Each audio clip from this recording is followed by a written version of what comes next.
The cardiac cycle is divided into 4 distinct phases, 2 each for systole and diastole. In this chart of chamber volume and pressure, the graph begins in the middle of phase 1, diastolic filling of the ventricles. This is a passive process during early and middle phase 1, with the blood draining from the atria and into the ventricles below. At the end of phase 1, the atria contract before the mitral and tricuspid valves slam shut. The contraction occurs immediately after the P wave in the ECG and causes a slight jump in the pressure of all 4 chambers as well as the volume of the ventricles. The closing of the mitral and tricuspid valves corresponds to the S1 heart sound.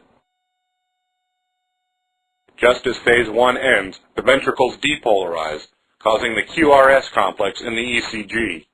This is immediately followed by phase 2, a very short period of isovolumic contraction, where all 4 valves are closed while the 2 ventricles contract.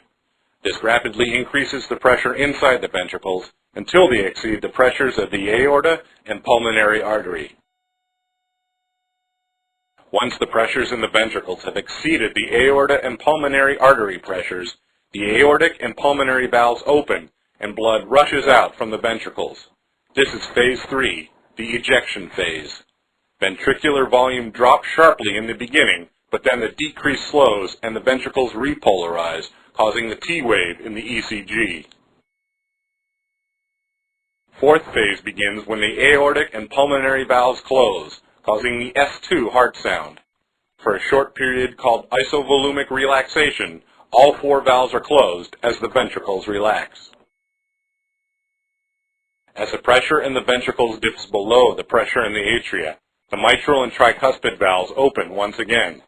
This is the start of phase 1, and the ventricles begin refilling rapidly, but this increase slows as phase 1 continues.